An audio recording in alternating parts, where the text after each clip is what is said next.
I'm Miss Lindsay. And I'm Miss Kilpatrick. And on this special episode of Connection Corner, we're going to talk about lice.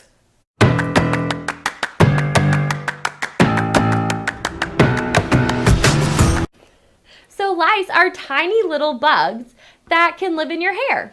Oh, Miss Lindsay, that sounds itchy. It can be pretty itchy. In fact, that's one of the ways that you may know you could have lice, is if your head starts to feel really itchy all of a sudden, or maybe it has for a really long time. And you can have one of your trusted adults or even the nurse here at school look through just to check and see if maybe you do have lice. Oh, but isn't that kind of embarrassing? You know what? Lice can be embarrassing, but it really shouldn't be because it can happen to anybody. When I was younger, I got lice a couple times, and I even got it when I was an adult in college. Oh. So it's really not embarrassing because it can happen to anyone, anywhere. And a lot of times people do have it at school, and we just have to work on getting it treated. And that doesn't mean that you don't ever wash your hair or that you're unclean. Not at all.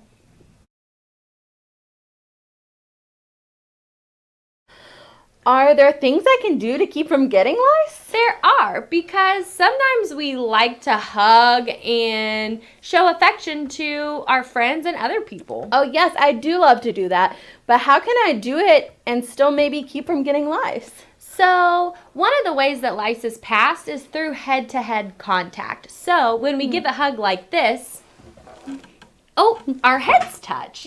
So maybe we could do something else to still show our friends that we care, but not actually hug. Like, give a fist bump. A fist bump. Or what about a high five? Yes! There are ways to prevent lice from spreading in your classroom. The first is just to watch your head. Avoid touching someone else's head. Another way is it's nice to share, but maybe not always. You can get lice if you share hats, hoodies, towels, or pillows with someone who's recently had it. Sometimes lice can also spread on combs and brushes. Also, don't lend an earbud to a friend. Make sure that your backpack and any hoodies, coats, or hats are hanging on an individual hook in your classroom and not just piled on top of each other.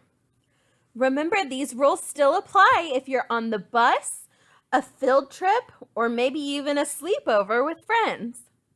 If we can do all these things, we'll be taking a giant step towards keeping Elmdale safe. Miss Lindsay, I noticed that you have your hair up today. I do, because wearing your hair up is another way that you can help prevent getting lice.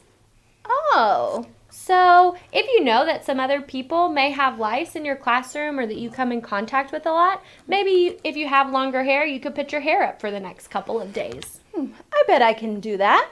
And I bet I can do a lot of the things that we talked about today so that I can do my part to keep Elmdale safe. Absolutely.